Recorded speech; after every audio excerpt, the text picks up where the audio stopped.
This is Melissa, and today is the 8th of June, 2025. I hope that you are all doing well. Right off the bat, I want to recommend a documentary to you that I have not yet watched, but over the last several days, quite a few of you have informed me of a new documentary by Oracle Films called The Agenda, Their Vision, Your Future.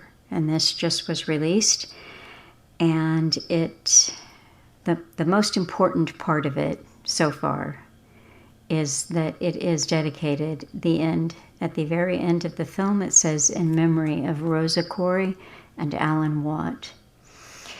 And Rosa Koire was involved for years in a tireless campaign to educate about Agenda 21, Agenda 2030, sustainability, all of the ways in which the UN programs have come down to the local level. And of course, Alan Watt was also tireless in his efforts to educate. The film also features David A. Hughes, and I have spoken with him not that long ago on A Real History, and it highlights Aman Jabi, who I have told you about, and his work, The 5 Pillars to Enslave Humanity. And hopefully I checked in with him, and he's still not doing great, recovering from an injury, so hopefully soon. But The Agenda, Their Vision, Your Future. And just skipping through it tonight before I sat down to record this, I saw that I could just feel the influence of things that Alan Watt talked to us about for years as I skipped through it, and I came upon this page, this quote from the First Global Revolution, the Club of Rome publication from, I think, 1972. The common enemy of humanity is man. In searching for a new enemy to unite us, we came up with the idea that pollution, the threat of global warming, water shortages, famine, and the like would fit the bill. In their totality and in their interactions, these phenomena do constitute a common threat which demands the solidarity of all peoples. But in designating them as the enemy, we fall into the trap about which we have already warned, namely, mistaking symptoms for causes. All these dangers are caused by human intervention, and it is only through changed attitudes and behavior that they can be overcome. The real enemy, then, is humanity itself. And we've really seen that they mean that. They meant it when they wrote it in 1972, and they meant it for the last 5.5 years. We've seen just how much they mean it. So I'll be watching that soon, probably later today. I picked a Redux for you from November 18, 2018. Depraved New World. Entertainment, sex, drugs, feeling good. The masses come to love their servitude.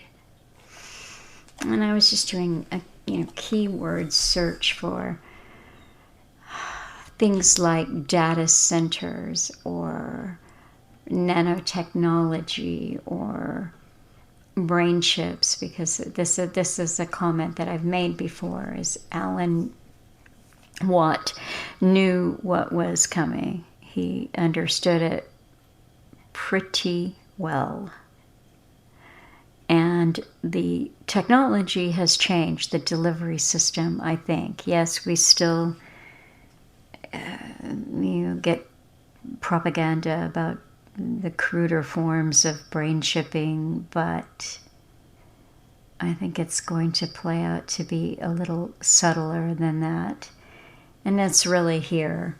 And this is, where I've been putting a lot of research energy and probably will continue to do so because it's such a fast-moving landscape. It's just incredible. It's like driving down the highway at super high speed, and you're just trying to take in what you can and feeling often overwhelmed by it. So I'll just bring a couple of articles for your attention, and then hopefully some of the articles that Alan read from or talked about will still be up on the internet, or I can find them on the Wayback Machine. But this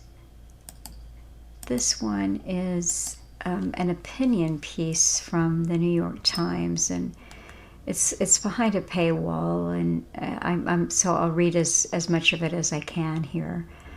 An interview with the Herald of the Apocalypse. This is May 15, 2025. There's an opinion columnist and the host of a podcast called Interesting Times. And he is speaking with someone named Daniel Cocatalo, I'm not sure how that's said. But he gives him this introduction. How fast is the artificial intelligence revolution really happening? What would machine superintelligence really mean for ordinary human beings? When will Skynet be fully operational? Are human beings destined to merge with some kind of machine god or be destroyed by our own creation? What do AI researchers really expect, desire, and fear? My guest today is an AI researcher who's written a dramatic forecast suggesting that we may get answers to all those questions a lot sooner than you might think. His forecast suggests that by 2027, which is just around the corner, some kind of machine god may be with us, ushering in a weird post-scarcity utopia, or threatening to kill us all. And Daniel says, thanks for the introduction, I suppose, and thanks for having me. Daniel, I read your report pretty quickly. Not at AI speed or superintelligence speed when it first came out. And I had about 2 hours of thinking a lot of pretty dark thoughts about the future. Then, fortunately, I have a job that requires me to care about tariffs and who the new pope is, and I have a lot of kids who demand things of me, so I was able to compartmentalize and set it aside. But this is currently your job, right? Yes. I would say you're thinking about this all the time. How does your psyche feel day to day if you have a reasonable expectation that the world is about to change completely in ways that dramatically disfavor the entire human species? And Daniel said, well, it's very scary and sad. It does still give me nightmares sometimes. I've been involved with AI and thinking about this thing for a decade or so, but 2020 with Chat GPT or GPT-3 was the moment when I was like, oh wow, it seems like it's probably going to happen in my lifetime, maybe in this decade or so. That was a bit of a blow to me psychologically. But I don't know, you can get used to anything given enough time, and like you, the sun is shining, and I have my wife and my kids and my friends and keep plugging along and doing what seems best. On the bright side, I might be wrong about all this stuff. And the host said, okay, so let's get into the forecast itself and talk about the initial stage of the future you see coming, which is a world where very quickly artificial intelligence starts to be able to take over from human beings in some key areas, starting with, not surprisingly, computer programming, right? And Daniel said, so I feel like I should add a disclaimer at some point that the future is very hard to predict and that this is just one particular scenario. It was a best guess, but we have a lot of uncertainty. It could go faster, it could go slower, and in fact, currently, I'm guessing it would probably be more like 2028 instead of 2027, actually. So that's some really good news. I'm feeling quite optimistic about that. Okay, so hey, yeah, great. 12 more months of civilization. So the host said, as he said, that's an extra year of human civilization, which is very exciting. Daniel said, that's right. So with that important caveat out of the way, AI 2027, the scenario, predicts that the AI systems that we currently see today, which are being scaled up, made bigger, and trained longer on more difficult tasks with reinforcement learning, are going to become better at operating autonomously as agents. Basically, you can think of it as a remote worker, except that the worker itself is virtual. It's an AI rather than a human. You can talk with it and give it a task, and then it will go off and do that task and come back to you half an hour later or 10 minutes later, having completed the task. And in the course of completing the task, it did a bunch of web browsing. Maybe it wrote some code and then ran the code, edited it, and ran it again. Maybe it wrote some Word documents and edited them. That's what these companies are building right now. That's what they're trying to train. We predict that they finally, in early 2027, will get good enough that they can automate the job of software engineers. So this is the super programmer. And Daniel said, that's right, superhuman coder. It seems to us that these companies are really focusing hard on automating coding first, compared to various other jobs they could be focusing on. And that's part of why we predict that actually one of the first jobs to go will be coding. There might be other jobs to go first, like maybe call center workers or something, but the bottom line is that we think that most jobs will be safe, host said, for 18 months. Exactly. And we do think that by the time the company has managed to completely automate the programming jobs, it won't be that long before they can automate many other types of jobs as well. And once coding is automated, the rate of progress will accelerate in AI research. The next step after that is to completely automate the AI research itself so that all the other aspects of AI research are themselves being automated and done by AIs. I'm going to skip a little bit for the sake of time. And the host said, so for a lot of people, that's a story of swift human obsolescence right across many, many domains. When people hear a phrase like human obsolescence, they might associate it with, I've lost my job and now I'm poor. The assumption is that you've lost your job, but society is just getting richer and richer. I just want to zero in on how that works. What is the mechanism whereby that makes society richer? And Daniel said, the direct answer to your question is that when a job is automated and that person loses their job, the reason they lost their job is that now it can be done better, faster, and cheaper by the AIs. That means that there's lots of cost savings and possibly also productivity gains.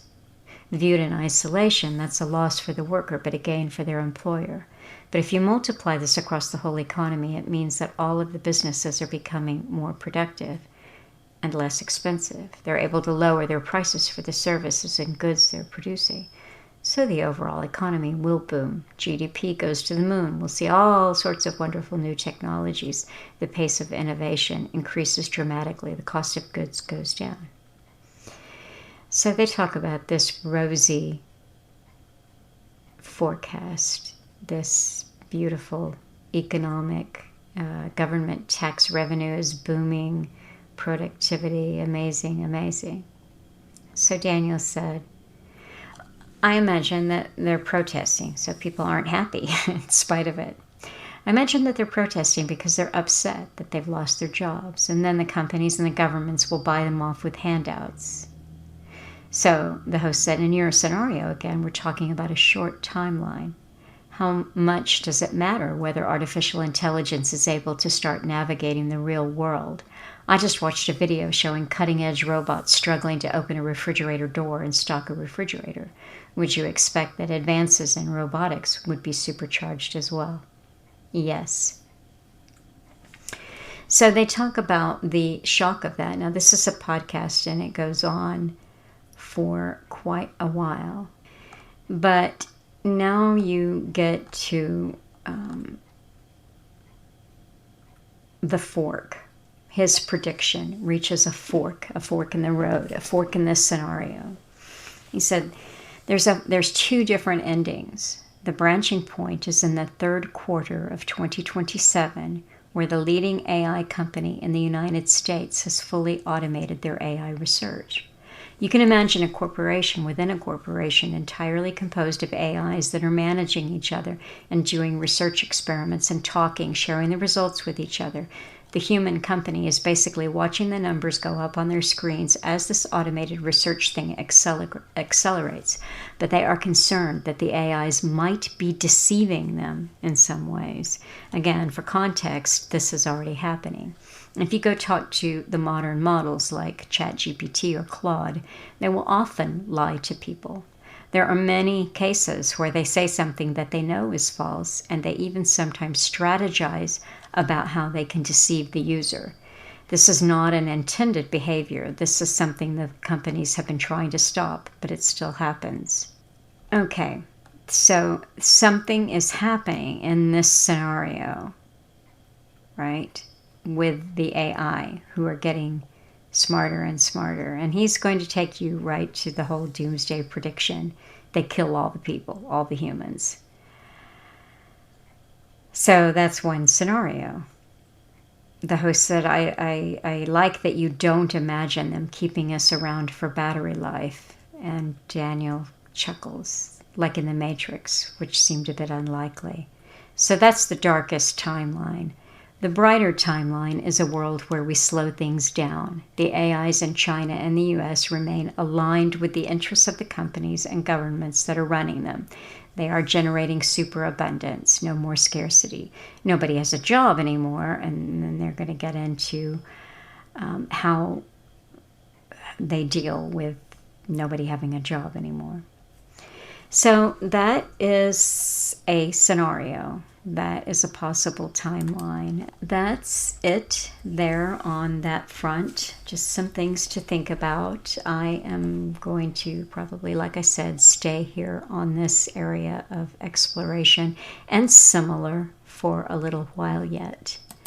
I did want to look around, though, and see what else was going on in the world. And I happened to find another article that, in a way, Alan will touch on this, and that's the socialism debt control. And then he gets into the elimination of borders. The elimination of borders has been a very important part of this agenda for, written about for many, many years, decades really. So we have what is portrayed to us as a situation that's out of control, and it's because of Biden and his policies, or wherever you are, if you're in Ireland or Germany or France and you've got uncontrolled immigration, refugees coming in, whatever problem you're under, it is by design. And this is from ABC News. It said Trump deploys 2,000 National Guard members after LA immigration protests. And this was from Saturday, June 7.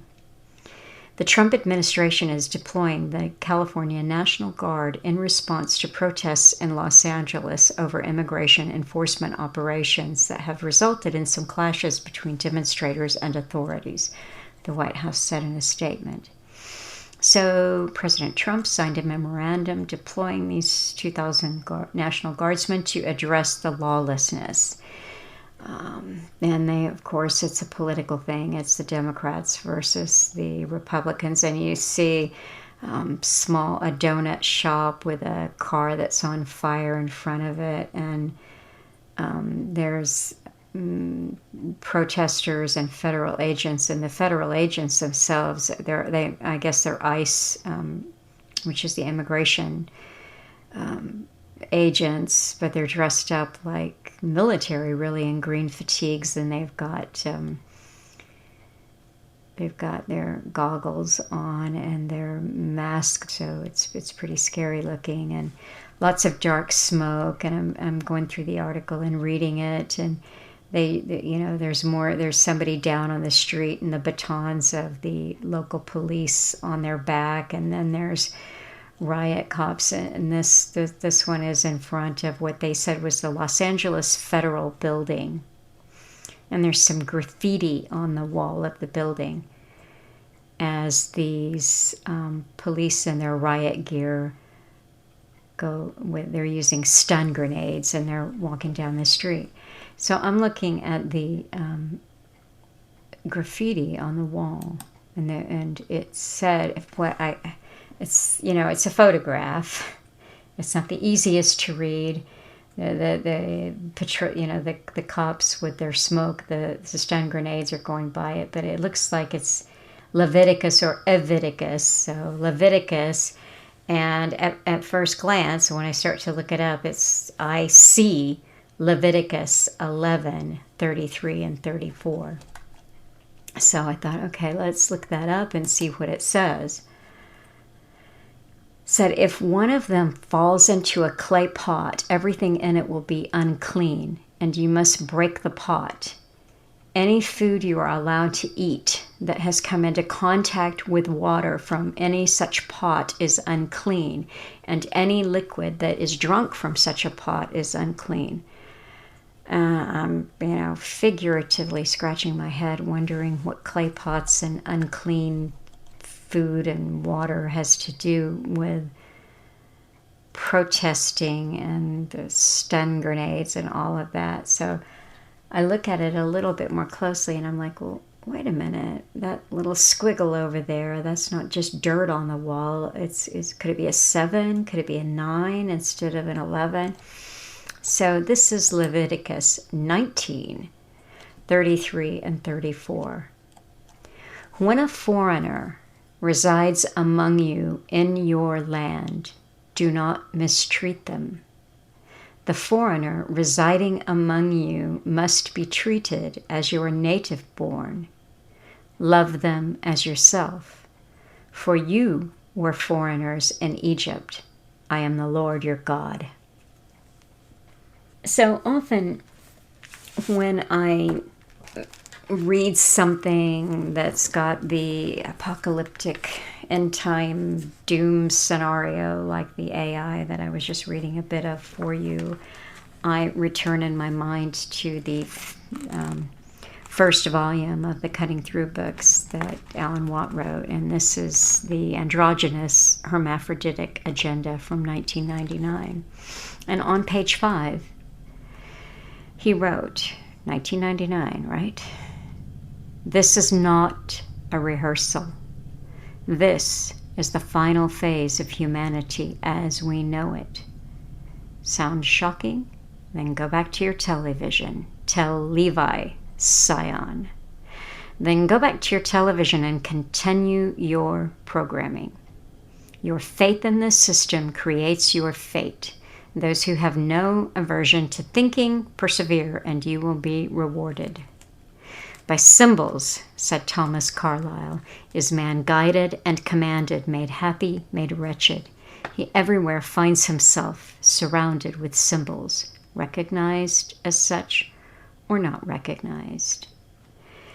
And there is a paragraph I'll skip for the sake of time where he talks about the astrological ages, the precession, and how long humanity's been on the face of the earth and how these precessions would have been observed.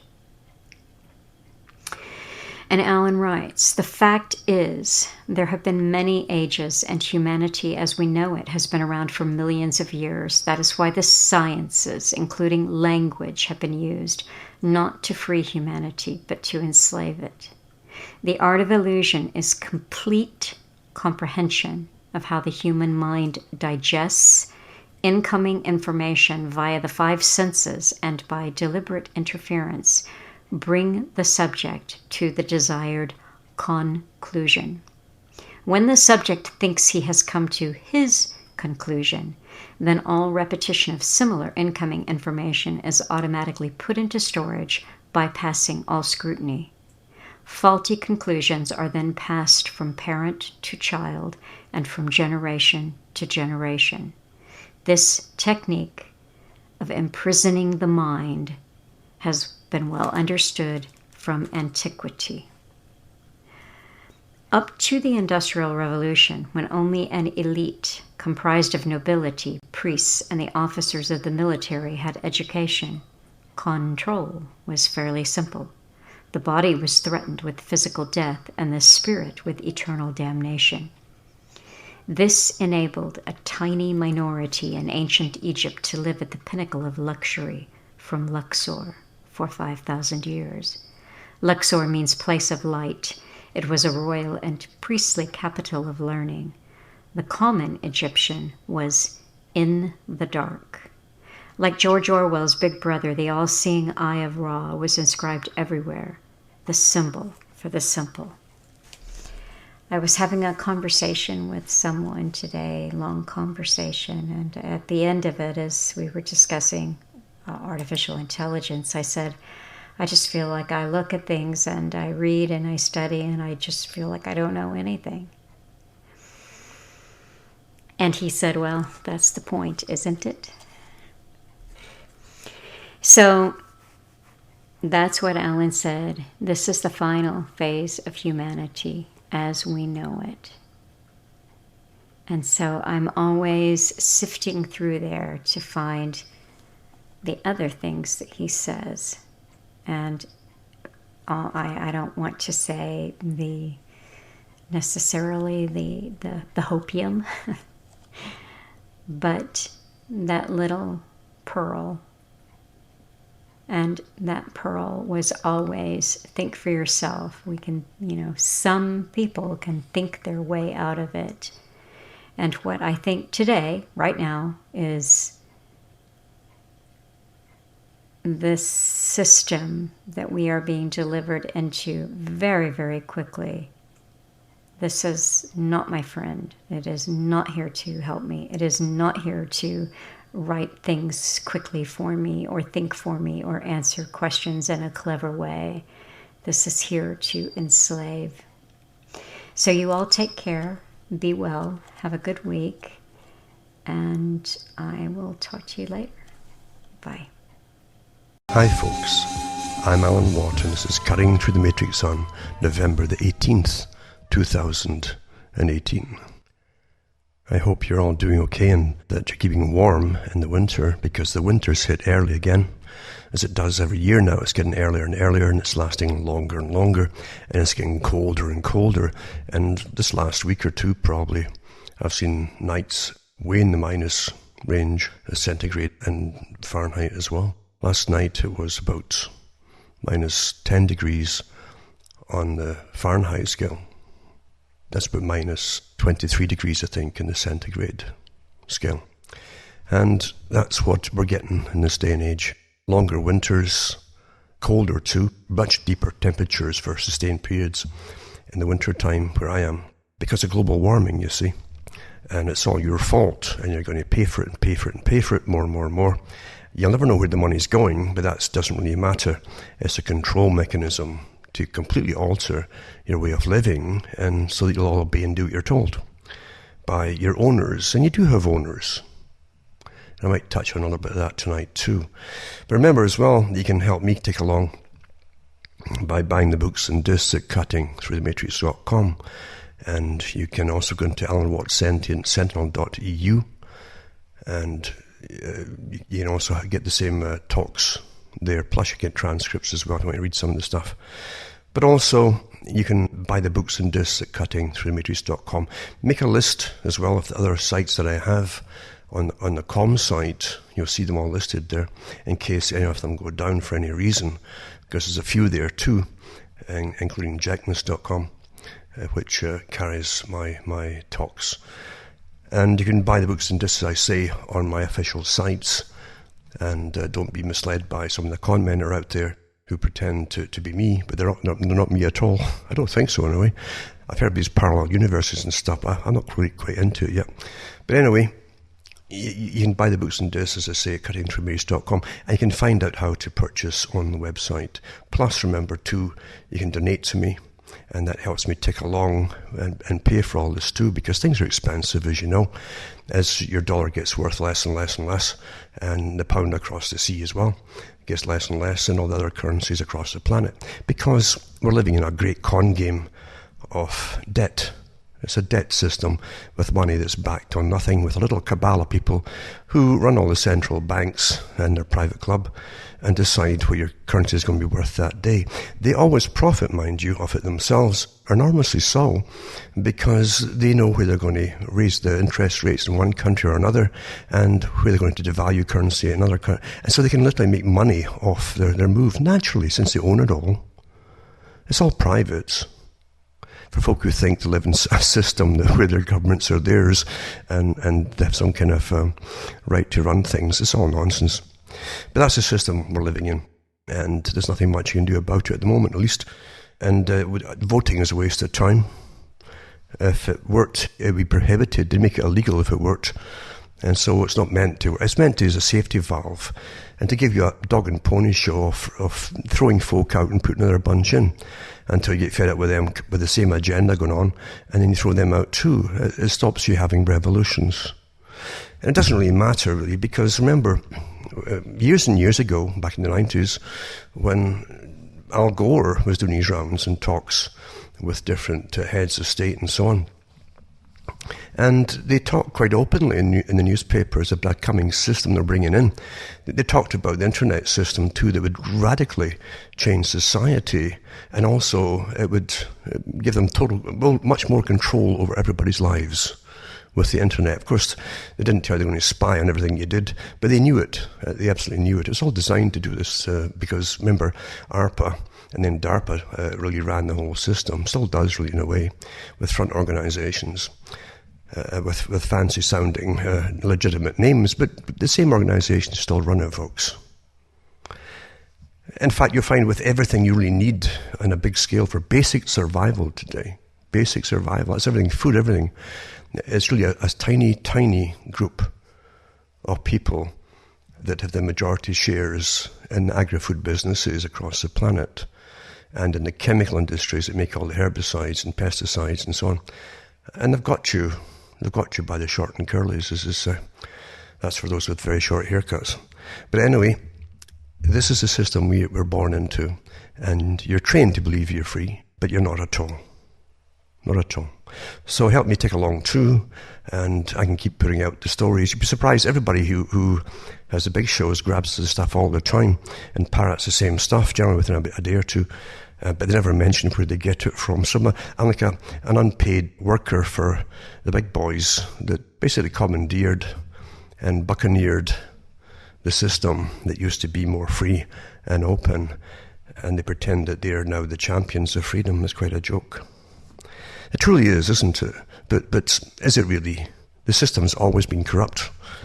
You're always run by very devious people, always down through history, and power and money, especially with power, is the power. They can hire as many think tanks and cunning psychopaths as they want to keep you, in the dark, basically, of what's really going on. Meanwhile, they use countries across the planet for warfare, for their own little wars, and they profit from the wars, since they also own all the warfare industries. In all the countries, and all the conflicting countries, and even in China, folks. Don't think it's all owned by China. Don't think that at all. And this has been the game that's been played for such a long, long time, just like the Cold War with Russia and the Soviet system. You had the same big bankers, the World Bank, financing all sides. You had the United Nations supposedly having its tete-a-tete with all the different parties, being like a referee, while in actual fact, the communist Soviet bloc system had its committee groups working with the United Nations, and so did NATO, of course, the Western group that supposedly kept stalemate against the Russians. It's such a joke. It truly is. So the UN was a referee with them both. And in fact, the NATO at that time couldn't make a single move. You can look this up yourself and all the records without Russia knowing what they were up to. And before Russia, it was communist China. And when they were into Vietnam, same thing there too, and Korea. They couldn't make a move without United Nations getting to know about it. And they always had a Russian military guy in charge of the little group at the United Nations that either vetoed something or at least passed information on. It was such a farce. Truly was such a farce. And I clued into this an awful long time ago when they had the Cold War on the go. And I kept thinking, well, because every week you had we've got to get a bigger anti-missile for their missile, anti-missile. And it was such a farce. When already supposedly would tell you in the same breath that all sides had enough weaponry to kill off the planet and probably half the galaxy about 10 times over. So what did it matter how fast your missiles were if all sides were definitely going to have mutually assured destruction? But they kept that farce going right up until the end. So the missiles, it was a great business. You didn't have to use them, so therefore you didn't see if they worked or not. And the taxpayer were guaranteed to pay for them all. And you had all these wonderful submarines, of course, that leaked radiation everywhere they went. They had a base in Scotland, the Holy Loch in Scotland, where they had the submarine base there for the US and the British and so on. And that literally, around the edges, was radioactive. I don't know if it still is today. Maybe it still is. But I'm sure lots of folk died off with cancers and things. So it really is a farce. And the World Bank, as I say, was giving loans to all sides. You see how it works? And it makes people more obedient to the system, thinking they're going to get wiped out every day. Well, we need our governments to keep us safe. And of course the TVs would churn out all these things, the day after tomorrow and yada yada and threads and so on, and terrify everybody. Always terrifying the public. Quite amazing. It doesn't change. And I said on a show back in the 90s, after the Soviet system was supposedly gone, and I said on a show, about 98 or whatever it was, I said that they've always got to have enemies. And that's where the big profits come from, is having even Cold War type enemies. And if they ever have to revive the big bad bear of Russia, they'll do so. Well, they've done it, of course. That's exactly what they've done. And the same thing with China. And don't forget, the guys who run the countries in the West are all members of the Institute for International Affairs, the Royal Institute for International Affairs, Council on Foreign Relations, a private organization, who set up NAFTA and the European Union and all the other things for the Far Eastern conglomerate too, the Asia-Pacific Rim. Literally, this private club ran the British Empire and still does the world empire now. And that was always their goal, of course. It doesn't mean that they're necessarily British that ran it. They certainly don't have any kind of nationalistic feelings behind it all. They're internationalists, and they're very rich. And they want to stay rich. They want the whole planet to rule, basically. It's interesting, too, that even in the US, they put out their own little propaganda disc, a video, on the American ruling establishment, basically. The CFR did that in the US itself. So the guys who run the US boast about it on their own disc. Quite amazing. And they have all kinds of people in it. They admit they've got communists in it, dictators in it, they've got all kinds. They have no problems with people as long as they get on board with it and all want the same thing, which is basically world government. But it's with themselves in charge and splitting the loot, basically. That's as far as I can see it. And even George Soros, I mean, he's credited with not only financing and putting money towards all kinds of organizations for the same kind of system. He apparently, as far as I can dig up so far, is credited for setting up the European branch for the European Council for International Affairs, the Institute for International Affairs for Europe, which is all the politicians must belong to, you see. So it's sewn up, and it's a member, obviously, of the Royal Institute for International Affairs, based in London, again, private organisation. Things are very different from the way that they're presented to us. And getting back to Al Gore and so in the 90s, in his speeches, they talked about a new system coming in. And many of their members, too, along with Gore, talked about kind of post-democratic system that would be brought in. And this is your technocratic management system, which is already here. Most folk really don't care. The only time they protest or get motivated to protest is because they want to step up the next phase of the ruling system. But everybody's involved in the same goals, the same agendas. If you list all the agendas that are written out there, the next bunch will just follow them along the line too. There's no doubt about that. And how can you possibly have any kind of freedoms in democratic institutions or in democratic countries, for that matter, if small cliques of very rich people can run it all and take you off to other wars that have got nothing to do with you? Yeah, that's not democracy. It certainly isn't freedom. How can you be free if you're I think it was Jefferson said the same thing, Thomas Jefferson.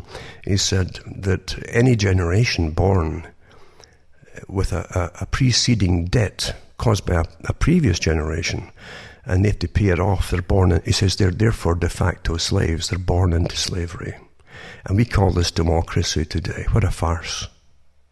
What a farce. I mean, most folk don't know it. They really don't know it. Scary, isn't it? The truth about the reality of our system is that it's an abusive system, incredibly abusive. You'll find, in fact, most systems of where power is controlled at the very top are abusive, using the same techniques in order for a small group to live high on a hog on the backs of everybody else. Brute force, of course, can be used if you can use money to pay armies to suppress the people.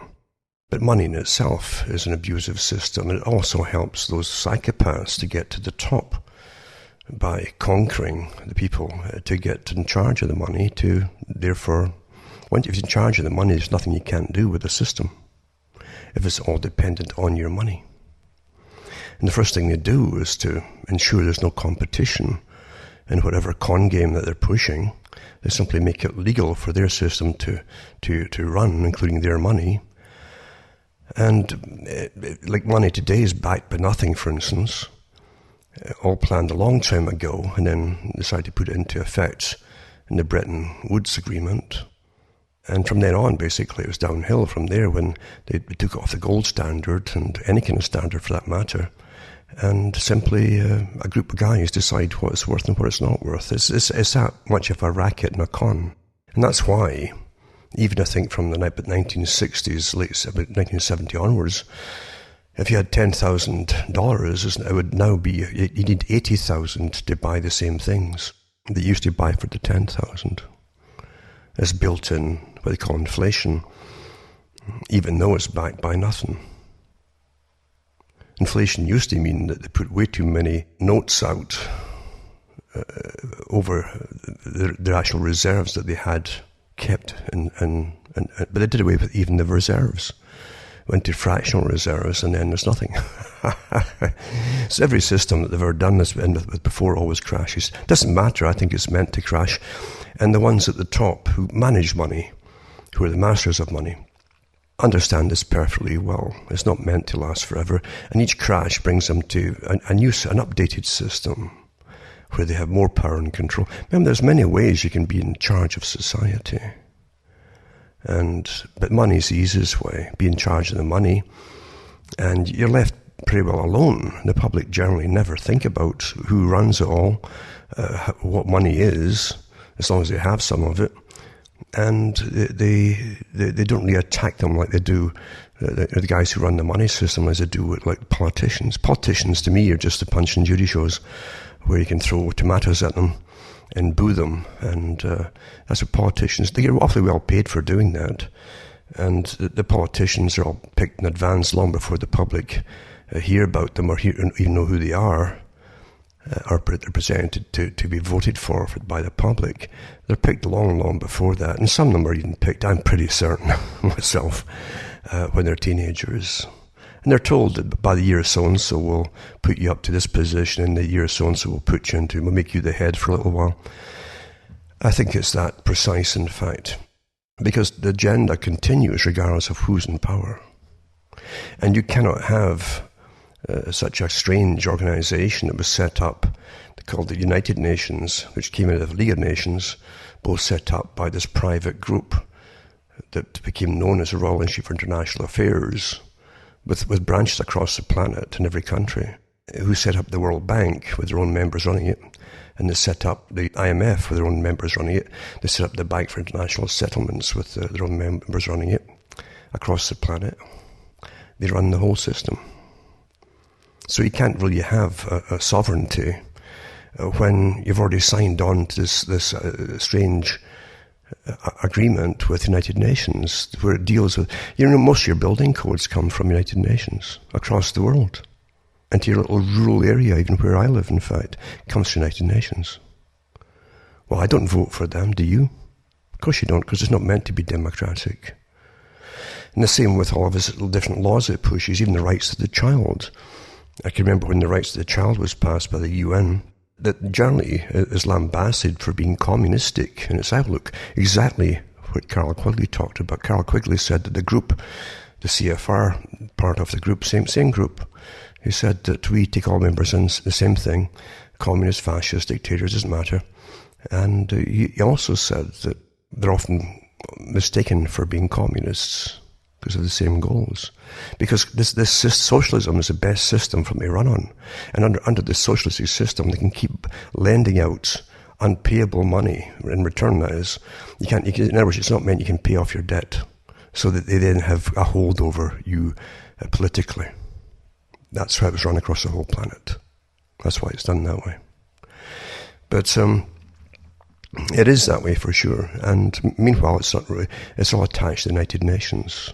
They even tell you how many migrants you must take. They even just define what a migrant is, even though most of them that are flooding across Europe are not from the warring countries.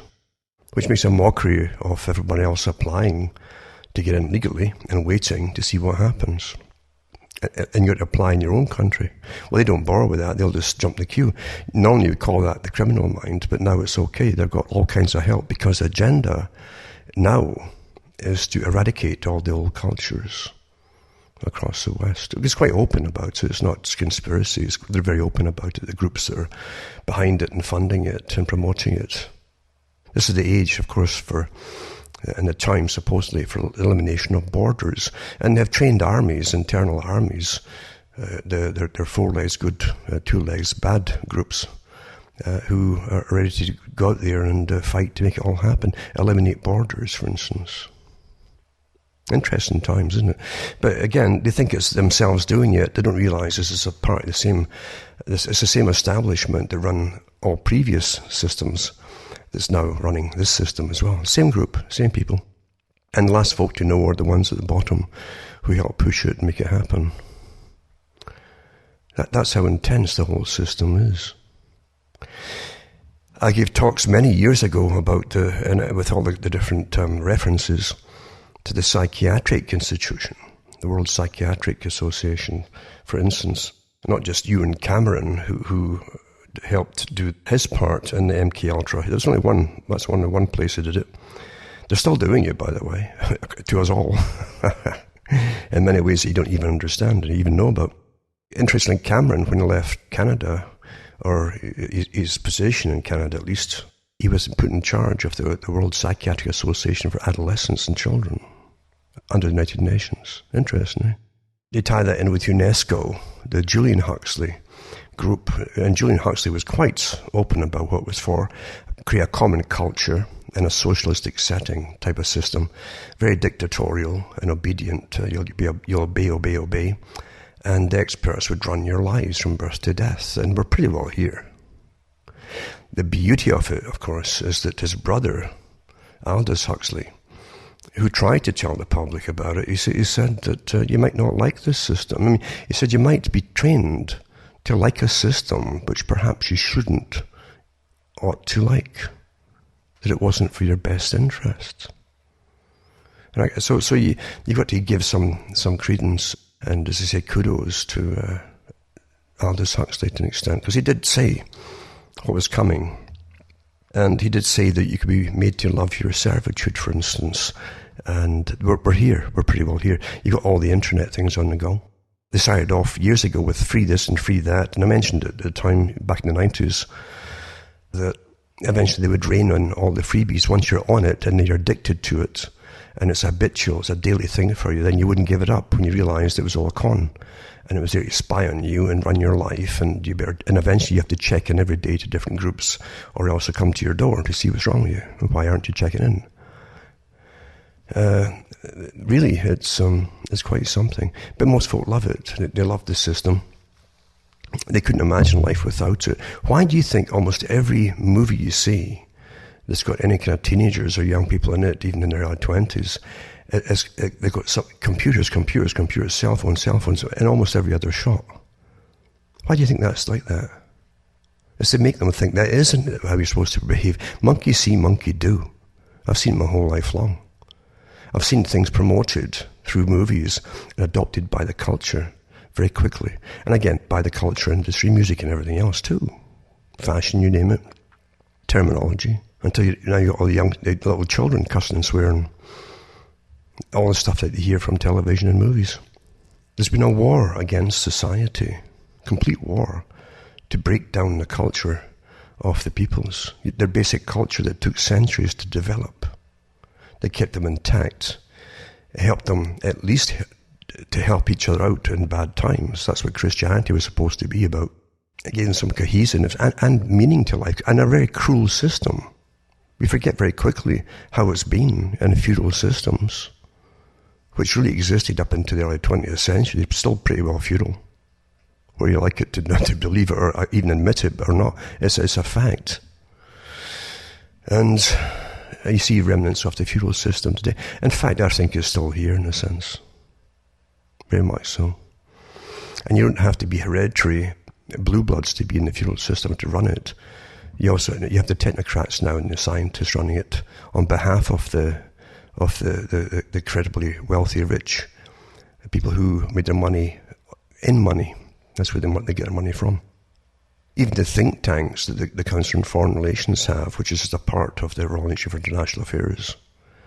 And they said that's their job, is to advise governments across the world. Well, why are they advising governments across the world when the public are supposed to be voting for things? They probably don't get a chance to vote for anything that matters to them. They don't. But we go along with this farce. So the system we live in is a brutal system. Very brutal. So brutal, in fact, the Psychiatric Association at the end of World War II, even during World War II, said, and it was always one of their goals, mind you, even under Freud, was to take over the brainwashing of every child as they grow up, to remake society in their own image, basically, and how we should behave. You would understand that. And of course, even the British Psychiatric Association said after World War II, with the top psychiatrists saying that they wanted the right to even psychiatrically evaluate everyone who would be passed, fit, or failed. But they would get the right to pass or fail them, of politicians and civil servants and anybody working for government positions. Everybody wants the power, don't they? Everybody. The thing is, the general public don't get any of it, because they really do think it's just too easy to fool them, isn't it? Well, the cliches that politicians come out with, the well-worn, well-trodden cliches over and over again, gets them in. Like Bill Clinton, I feel your pain. And that's what they even made a big deal about that in the paper. Oh, well, he at least acknowledges that there's pain out there that you're all suffering. Really? Yeah, it's quite something, isn't it? And the US, of course, has been used as a battering ram that took over from Britain, and Britain used its peasant class for the battering ram for their part in a world empire, basically the skeletal system for the world order to come that they want across the whole planet. The US took over because Britain's already bankrupt with all the different wars, since the public have to pay for all the debts for having massive armies and for the cost of the war industries and the shipping and the armaments and so on, and laying out railroads across the planet so as the big boys who really own Britain could have all the goodies shipped to them, all the resources out of other countries. The peasant class got nothing except the bill. Nothing changes. Now it's the Americans' turn. They've got the bill, and their standard of living is dropping. But those who own America are high in the hog with incredible incomes today. Incredible incomes. A well-worn system, isn't it? Well tried.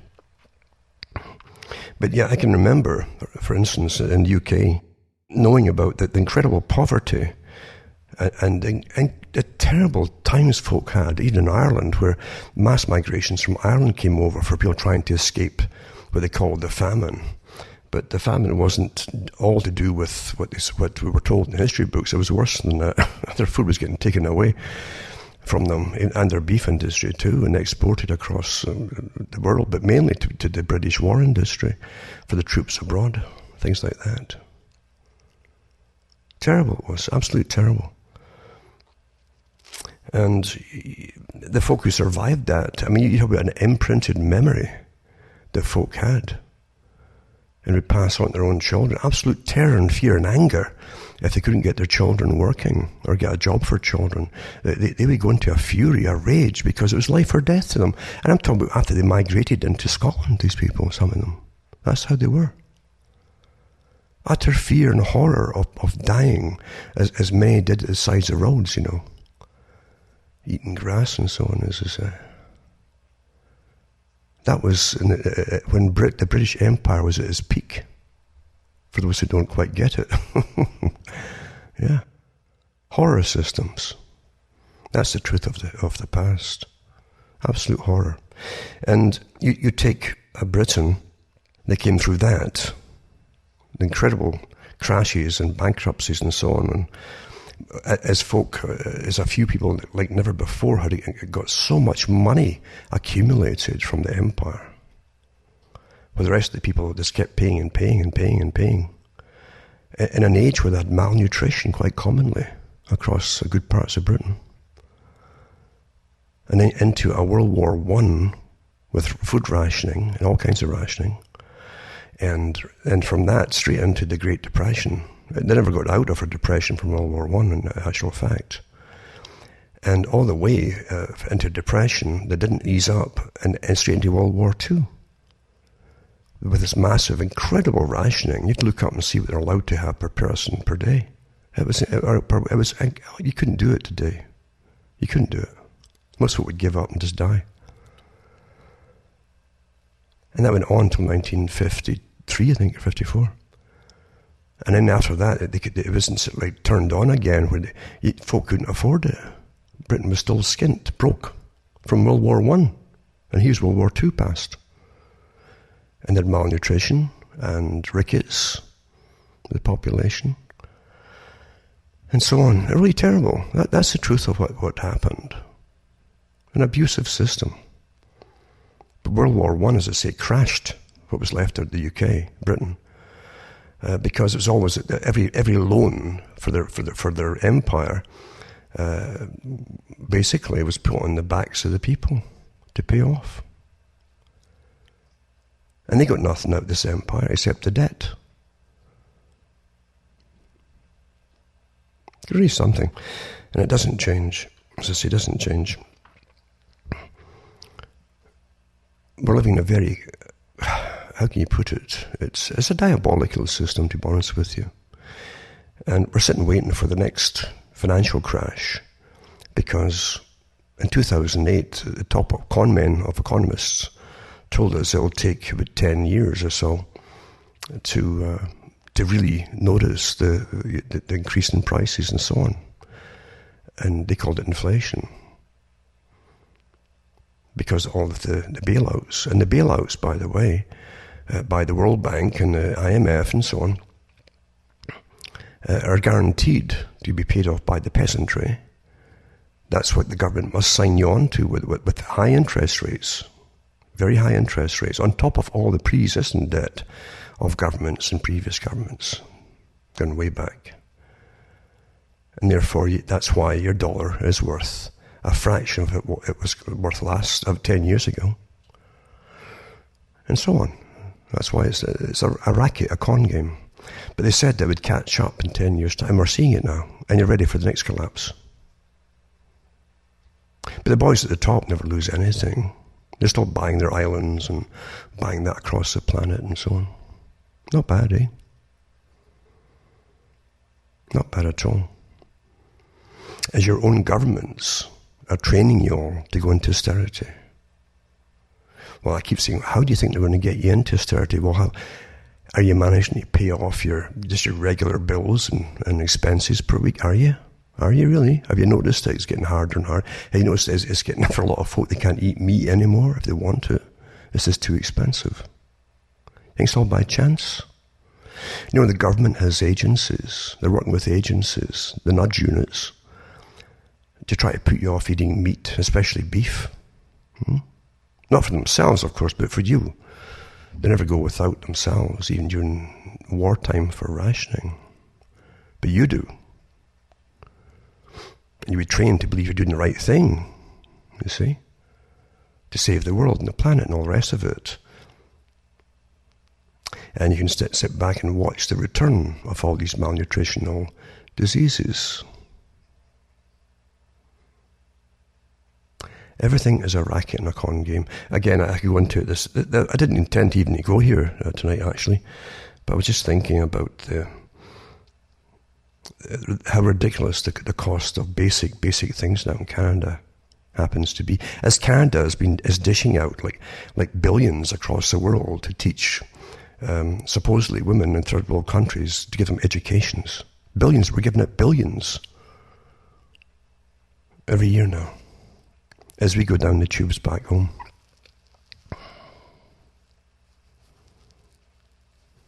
Because you have to go into a world system, you see, where the whole world's getting kind of flattened, and even the ones who will be in charge of other countries across the planet, some of them are actually the ones who are getting the education paid for by Canada to keep their countries under their thumbs. Quite interesting how it works, eh? They pick the leaders and there it goes. Therefore, every generation of children are the victims by the governmental system, the ones who are there to help you, all the agencies. And there's lots of prostitutes and agencies under social work who are quite happy to take big paychecks, and teachers in school, of course, to brainwash children to obey, until they're scared even to argue with things that they don't like. They're scared to argue. Because they're bad if you argue. You're bad if you have a different point of view. Bad, see? You also have I mentioned before too, this organisation in Scotland. And they say Scotland is in the midst of a cultural revolution. More and more of us are coming to understand the impact of childhood stress on adult health and happiness. Wow. As I said, Britain had nothing but war after war for about 200 years for an empire, which a handful owned. A handful of people owned the empire. Still do, actually. And the public had to pay for all. In blood, guts, sweat, and tears, and financial. And when it's financial, it means there's money going out of you for taxes instead of going into your stomach as food. That's the reality of it. So here they go again, eh? So, yeah, it's just, people are just, there's this mental stress on children in Scotland. Scotland was deculturalised heavily, since even before Bonnie Prince Charlie, is like to call the guy who came over for his revolution in 1745. It was already massively getting deculturalised, including the southern Scotland too. It wasn't just the Highland areas. And when you do that in every culture, and Darwin knew it too, people tend to turn on themselves and become nihilistic to themselves and self-destructive. That's what happens, folks. Now, remember, across the board, the whole of Europe, every country's been deculturalised now. In preparation for this new system, a new world peasantry of equal peasants, ruled by the same con men that brought it all about.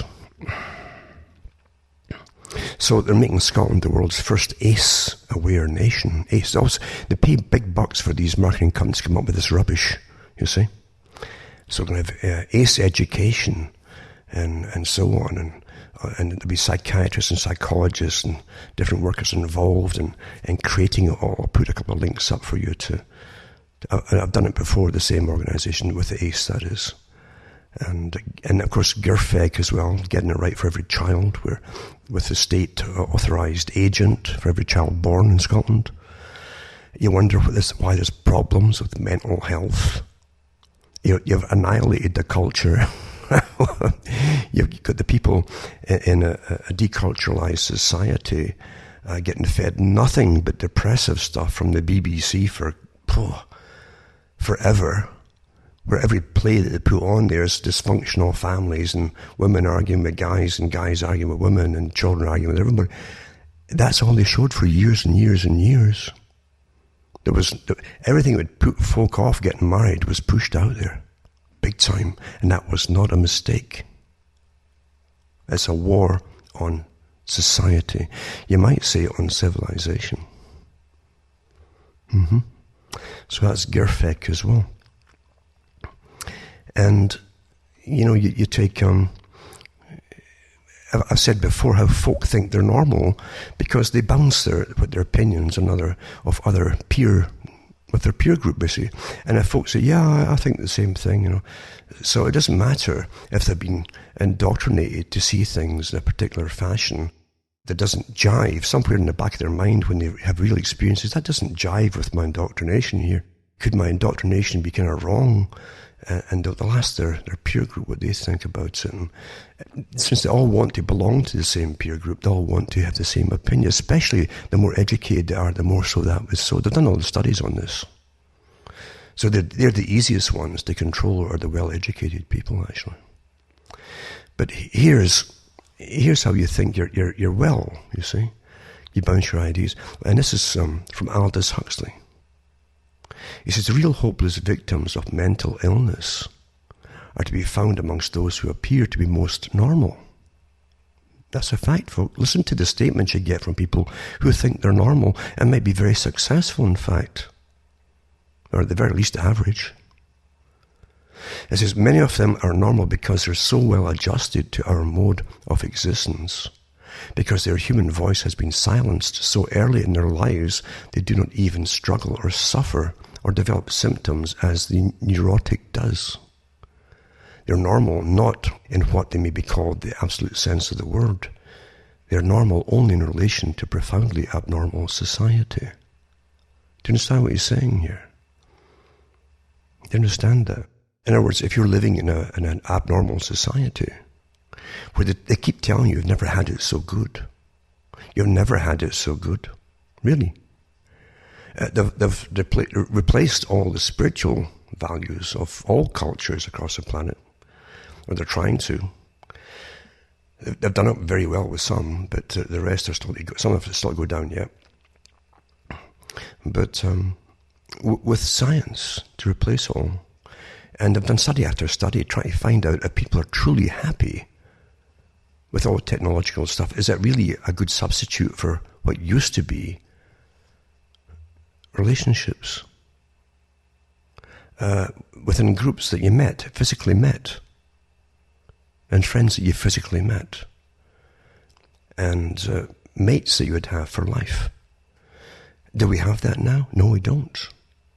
But we're told that we're to be happy, happy, happy because the culture industry will give you replacements for all of that through all kinds of technological entertainment, for instance. There you go. They're even promising to give you virtual realities to make you think you're in real things. And but they'll decide the relationships. They'll decide what happens in these relationships. They'll decide what you believe in those relationships. That's the slavery, folks, of the most diabolical kind. That's what it is. But some folk think it's wonderful already. They really do. Because all they've known. A lot of youngsters think this, in fact, in their 20s now, that's all they've ever known. They think it's just quite all normal. They think it's normal to give it all your data every day when they're asked to. And even when they're not asked to. Even though folk fought for centuries to get freedom for privacy. Really something, eh? And this is a time as they bring you into austerity, into a stage where they will have a lot of people unemployed permanently. Even Maggie Thatcher talked about it. She said a generation is growing up who will never see work in their lifetime. Get used to it. That's what she said on a national speech she gave out. Get used to it. And so they opened up all the pubs all day long instead of for a few hours in the afternoon and then the rest at night. So she opened up all day to keep them off the streets so they could spend their welfare money getting drunk and just passing out and so on. And you think you're free? You're getting managed like little, well, what can I say? Little children, in a sense. But now it's the time for drugging them all and giving them the choice. Well, see, you're really buying, nobody's forcing you to take drugs. No one's forcing you, really. If you give you enough stress, you'll turn to anything to get a bit of relief. And they know this too. But now's the time for Soma. And Aldous Huxley also said there will be in the next generation or so a pharmacological method of making people love their servitude and producing dictatorship without tears, so to speak. Producing a kind of painless concentration camp for entire societies, so that people will in fact have their liberties taken away from them, but will rather enjoy it. Well, don't you think you're here, folks? A dictatorship without tears. And the whole idea of the system we're in right now is to train you all to get past this con that they've used for years, and it's a con because they don't need it much longer, into the new system where you just accept you're being ruled by your betters, professional people, you see. And you'll be quite happy with that because you can go and play all day with your Soma and your virtual realities. Dictatorship without tears. So don't think that this is new. This is a very old plan, very old plan. And Aldous Huxley was he was working with the groups that helped to create the cultures, step-by-step changes in the cultures, right to the present day. He worked with all the biggies. He knew it was coming. I'm telling you. It's really something. He also said the victim of mind manipulation does not know that he is a victim. To him, the walls of his prison are invisible, and he believes himself to be free. And of course, you find that other players at the time that knew each other, like Bertrand Russell, they talked about the same things, and because he was a big player of Russell in creating that culture and the changes for the culture, right down to experimental schools that he was given way before anybody heard of the experimental schools. And he knew it was what they would bring. He said we can really get the children young enough, we can make them believe anything. He thought it was a good thing they could make them believe anything. He even made them believe that snow was black if they wanted to. He says that they could do it, and he thought it was wonderful. They had the techniques to do it all, mind manipulation. So we're in an awful time of mass manipulation, and it's all going according to plan. Never think that that you're hearing of all kinds of organizations on a world scale, they're all separate. No, they're only different branches, specialized branches of the same big octopus, you might say. They've got a central head, and they all have their special branches. And even the Council on Foreign Relations has specialized branches. Their foreign affairs departments made up of people who often have high investments in the wars across the world, especially in certain places and so on, very, very openly. And they have other ones to do with what the children should be taught in the next generation, and who are born even in this generation, what they should be taught and where it's to go from there. All down. I mean, there's nothing you can't do if you get them young enough. And if you put up enough propaganda, using marketing and so on, and education, and again, entertainment, they've said themselves that you can definitely influence people for change. I can remember when I was small, the marketing companies with psychological departments of Oxford and different places talking about that they would use women, mainly women, for change, because women could be taught they were more open to trying change than men were. Men were far more conservative. I'm talking about social change, not just fashion and so, but that too. social change, and it's been awfully successful. But again, they knew this from previous experiments down through the ages, and Hitler knew it too. Hitler knew that to bypass the conservative German male, to make the government the head that people would follow, you go for the women first. It's the fastest way. Promise them safety and security and money for their families, and they will definitely follow. They'll make a hero of who are the leaders.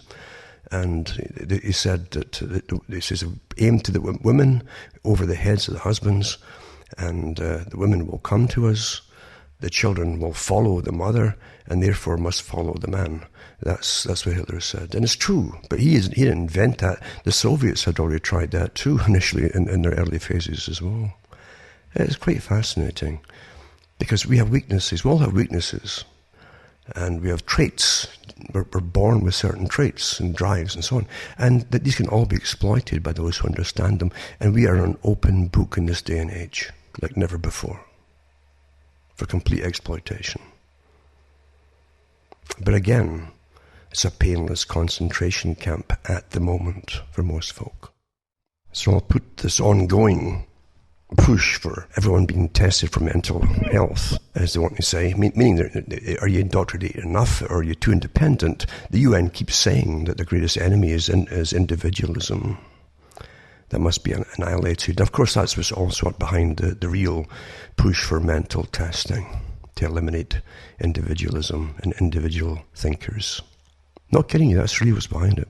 World War II left toxic legacy of ill health and depression. Well, no kidding. I wonder why. As they ravaged society, lots of the men never came back from the darn wars, and the families had an awful time trying to even get food during it and after it and even before it. That's the truth of it. So I'll put these ones up. Mental health care for children and adolescents worldwide, a review, etc. These are only a few of them. But that's where it's all going, you see. That's where it's all going. Meanwhile, society is getting ravaged, the culture is getting destroyed. And remember the ones with Tony Blair, when his second in command came out. I read the articles years ago, and not so long ago too, on the air, when I was on the radio. And Tony Blair had demanded that they bring masses of migrants in then, this is then, in order to destroy, he said, to destroy the culture of Britain. He said that. That was in the newspapers, and I'll put that link up again if I can find it. But yeah, I was quite open about it. That's quite something, isn't it?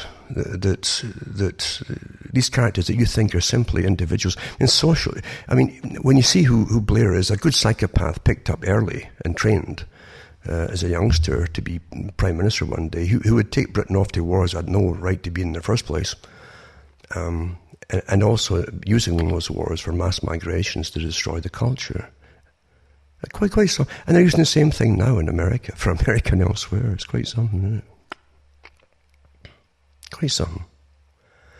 And then you get to articles like London needs more police officers on the streets to tackle the bloody knife crime epidemic gripping the capital. Sajid Javid admits, it says here, the Home Secretary. So they've got, what can you do, eh? It's not safe to be there now. And not finished with it yet. Not just Britain, but elsewhere too. All blowback from planned wars, eh? Which they knew, and they knew they'd use the blowback to do exactly what they're doing. Quite something. And in Australia, it's the same thing. They've got people stabbing folk through radicalization for terrorism. And it's true enough, they always try to say, well, they've got mental health problems, but it's a standard excuse that they're told to give out. There's organizations that put them out immediately. Well, there's mental health. None, because people actually go towards the abuser when they're terrified, and the abuser is your own governments that are doing it in the first place. I'll put these ones up for Australia too.